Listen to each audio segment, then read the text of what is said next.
পিছনে হাজারে হাজারে লাখে লাখে গিয়ে পড়ছে, তারা জয়ী হয়েছে। কিন্তু জয়ী হইয়া রিয়েলি তাদেরকে দিয়ে যে অভিনয় করেছে, তাদেরকে কিছু টাকা পয়সা দিয়ে তোরা কিছু লুটপাট করে যা গিয়া, আর দেশটা অন্যটা সব আমাদের।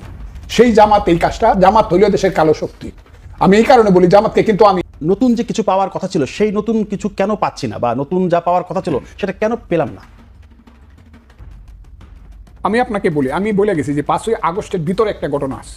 5ই আগস্ট দূর থেকে যে লাখ লাখ মানুষ আসছে, তারা যে কারণে আসছে, যে চিন্তায়, আর 5ই আগস্টকে পুঁজি করে এখন যেদিকে নিয়ে যাওয়া হচ্ছে, এই দুইটার মধ্যে মারাত্মক ডিফারেন্স। এটার মধ্যে একটা মারাত্মক মুনাফিকি আছে, কথাটা তো আমি বলেই গেলাম। এই মুনাফিকির কারণে এই ছেলেরা তারা সফল হতে পারবে না এবং পারতেছে না। তা না হলে আমি অনেক দোয়া করছি ছেলেরা সফল হোক, কিন্তু এখন দেখা গেল যে না, they are not real Sirajuddaulah ও real Fidel Castro or Che Guevara. এরা হলো অভিনেতা। যেমন সিরাজউদ্দৌলা সিনেমার অভিনয়ে, সিরাজউদ্দৌলার অভিনয় করছে আনোয়ার হোসেন নামে জামালপুরের একজন বড় অভিনেতা। আমরা তাকেই মনে করছি আসলে হি ইজ নট সিরাজউদ্দৌলা, হি যে অভিনেতা। জামাত এদেরকে দিয়ে অভিনয় করাইছে 5ই আগস্টের আগে ট্রেনিং দিছে। জামাত ছিল প্রযোজক এবং পরিচালক। ওই যে 29 মিলিয়ন ডলার এই প্রযোজক এবং পরিচালকেরা বছরের পর বছর এই সিনেমাটা বানায় এদেরকে ছাড়ছে মাঠে। আমরা সবাই বিমোহিত হয়েছি এবং তার পিছনে হাজারে হাজারে লাখে লাখে গিয়ে পড়ছে।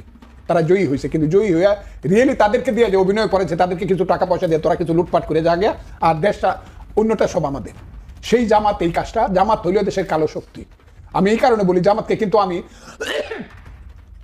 মুক্তিযোদ্ধা হিসাবে পরবর্তী সময় মনে মনে মাফ করে দিছিলাম, যারা ভালোভাবে চলুক, ভালোভাবে। কিন্তু 5ই আগস্টের পরে দেখলাম এরা ভুলে নাই, ওই যে সাপ যে গর্তের ভিতরে ছিল, সেই গর্তের ভিতর থেকে আইসা আবার ফনা তুলছে। কি যে 54 বছর আগে যে মুক্তিযুদ্ধ হয়েছিল, আর সেই মুক্তিযুদ্ধে আমাদের পূর্বপুরুষেরা পরাজিত হয়েছিল, এবং সেই আত্মগ্লানিতে তারা এত বেশি হয়েছিল, তারা এটার প্রতিশোধ নিতে চায়। এবং প্রতিশোধ নেওয়ার প্রত্যেকটা মিনিটে মিনিটে তারা চেষ্টা করতেছে যে জিনিসটা আমার দল বিএনপি অনেক বড় আত্মা থাকার কারণে হোক, বা অনেক বড় দল হওয়ার কারণে হোক, বিএনপি এখন পর্যন্ত সম্পূর্ণ জিনিসটা বুঝতেছে না। কিন্তু বিএনপির কিছু নেতা কিন্তু বক্তৃতা করা শুরু করছে যে জামাত কি জিনিস। আমার কথাটা খুব বোঝার চেষ্টা করি। এরা শুরু করছে, এবং এরা কিন্তু নয়াপল্টনের সামনে স্লোগান দিছে 1 মাস আগে, জামাত শিবির রাজাকার এই মুহূর্তে বাংলা স্যার।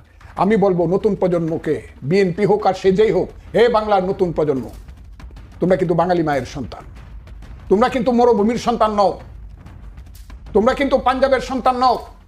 তোমরা এই বাংলার মাটিতে জন্মগ্রহণ করেছো। এই বাংলার মাটি তোমাদেরকে প্রথমে মায়ের দুধ দিয়েছে।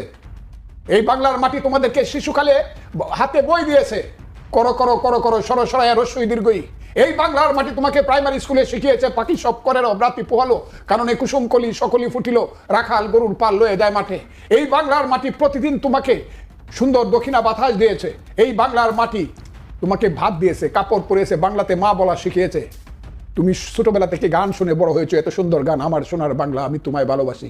আমি তোমার পূর্বপুরুষ। সেই বাংলার বর্তমান প্রজন্ম, আমাকে কিন্তু স্কুল জীবনে গাইতে হয়েছে পাকসার জমিন সাতবাদ, কিসুয়ারে হাসিন সাতবাদ, তো নিশানে আজবে আলিশান আর্দে পাকিস্তান। আমি এখন এটার কোনো অর্থ বুঝাই, কিন্তু আমার গাইতে হয়েছে।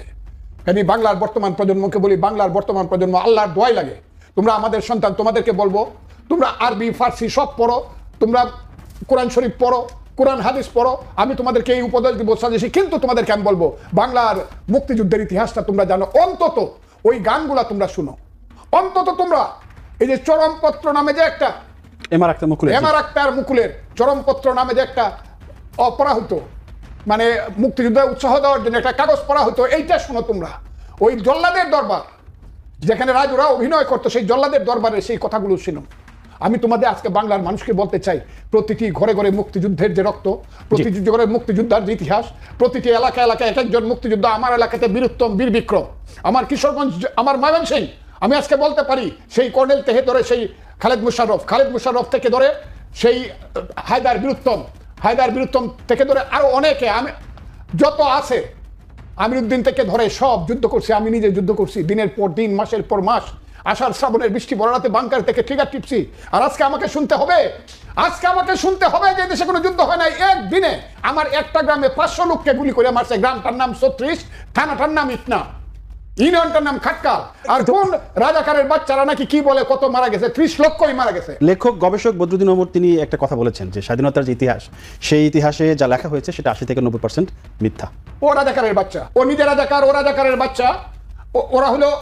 ওরা রাজাকারের বাচ্চা। বাংলাদেশ চায় নাই, পাকিস্তান চাইছে, আর পাকিস্তানের তারা হলো সবচেয়ে বড় সমর্থক। এরাই সব কথা বলে, এগুলোতে আমি কোনো কথা বলবো না।